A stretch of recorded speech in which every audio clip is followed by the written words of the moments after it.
Dr. Wallach is an expert on nutrition and longevity and is the famed author of the audio message, Dead Doctors Don't Lie, which has been heard by more than 50 million people. Get ready to learn and to laugh as Dr. Wallach shares some important facts that could very well save your life. And now, here is Dr. Joel Wallach. Since most of you heard the tape, Dead Doctors Don't Lie, I don't have to give a lot of introduction to myself other than to remind you the thing that makes my view different on health, I think, is that I'm a veterinarian as well as a physician. And in veterinary medicine, we don't have health insurance for animals like we do people. And if we were to use a human healthcare type of system for animals or livestock, it'd be sticker shock for you. Your hamburger would cost you $275 a pound. A boneless, skinless chicken breast would be $450 a pound. A dozen eggs would be $50 just to pay for the health care. So we learned a long time ago in the animal industry that we could keep the price of animal products such as meat and dairy and poultry and eggs down to where the average American could afford to eat them every day simply by eliminating health care cost. We do this in animals with simple little nutritional formulas, and that's why we have mouse pellets and rat pellets and hamster pellets and gerbil pellets and guinea pig pellets and rabbit pellets. We have canned and dried dog and cat food. We have pig pellets and sheep pellets and horse pellets and calf pellets and dairy pellets and ferret pellets and duck pellets and turkey pellets and trout pellets and catfish pellets and monkey pellets and pigeon pellets. I mean, every kind of animal you can think of that's been domesticated or used as a pet or a laboratory animal, we have pellets for. And the reason why we put animal feeds or animal rations into a pelletized form is so that every mouthful is perfect. Even the stupidest animal in the group gets a perfect diet. They can't sort through and just eat only the sunflower seeds or the raisins. Every mouthful is perfect. And we do that to standardize production. And it's been a real blessing for the agricultural industry. We were so successful that over the last 75 years, we were able to eliminate 900 different diseases. We've doubled and tripled lifespans of animals with these simple little nutritional formulas. And as a veterinarian, it always was kind of interesting to me that we didn't use that same technology for people. We only spent $100 billion figuring all this out for animals over a 75-year period, which is nothing, as you will see tonight, compared to what we spend for human health on a yearly basis. So it's a pittance to eliminate 900 different diseases in animals. Well, one of the things, before I became a physician, I was involved with a big research project with Marlin Perkins from the old Mutual of Omaha Wild Kingdom show. How many remember Marlin Perkins? Great gentleman. And I was really, really honored that he would think of me as a wildlife pathologist. I was in Africa actually doing conservation work, and he sent me a telegram, invited me back to the States in the mid-'60s because he had gotten a $7.5 million grant from the National Institutes of Health. And this was to study pollution in the environment and the world ecology. And my job on the project was to do autopsies of animals that died of natural causes in the big zoos around the United States, because big zoos tended to be associated with big cities. And if there was any pollution problems going on in the cities, there was bound to be an animal in the zoo population that would be sensitive to the pollution. And we could use that animal much like the old coal miners used to use canaries. You know, they'd take the canary down to the mine, and if a little gas or methane would leak into the mine, the canaries were much more sensitive than the men, and they would drop off the perch and die long before the men were in danger of blowing up or suffocating. So that was the purpose of the study. Well, to make a long story short, over some years I had done 17,500 autopsies on over 454 species of animals and 3,000 human beings for comparison. And what I learned, ladies and gentlemen, was that every animal and every human being that dies of natural causes dies of a nutritional deficiency disease. I'm going to repeat that because that's a very profound observation. Every animal and every human being that dies of natural causes dies of a nutritional deficiency disease. And of course, that was poo-pooed by many medical experts back then, because how could anybody die of a nutritional disease in America, right? There's no evidence to support the claim that we can prevent and cure diseases with vitamins and minerals. Raise your hand if you ever heard some version of that. No evidence to support the claim you can prevent and cure diseases with vitamins and minerals. Doctors say that, experts say that, professors say it, bureaucrats say that, everybody says that. Well, how many of you have ever heard of scurvy? Raise your hand.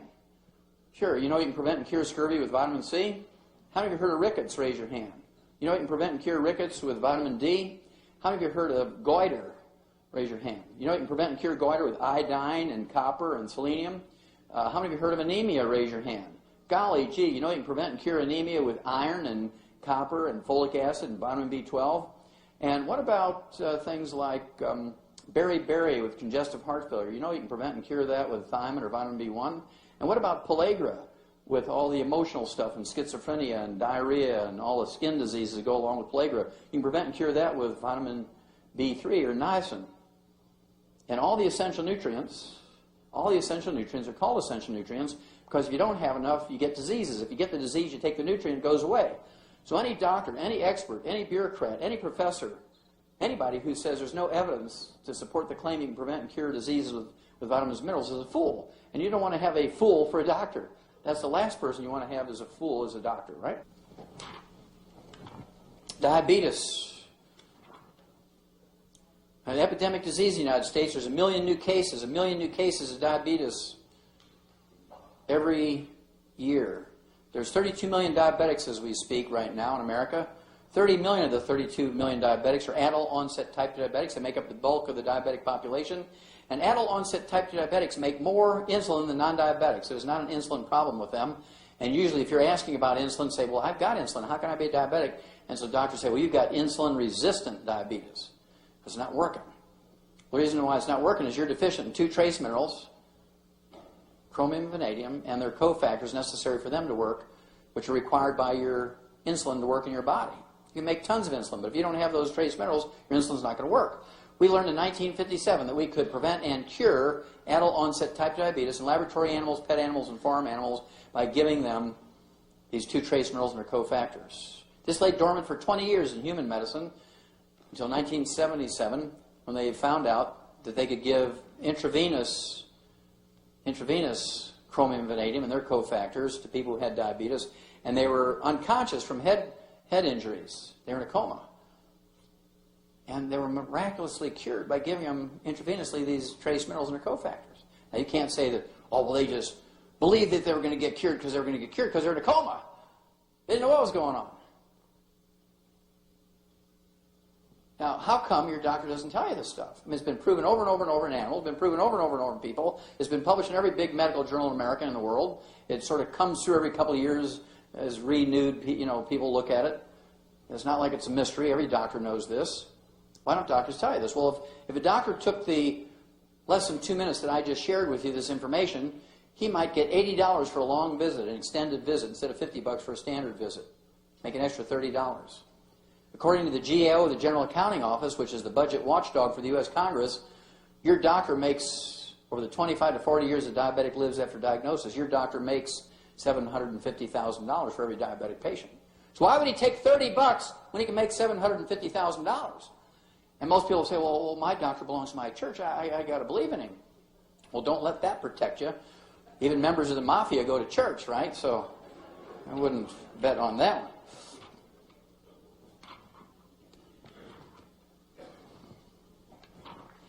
According to the U.S. Department of Agriculture, 100 years ago, Americans were eating 1/2 pound of sugar per person per year.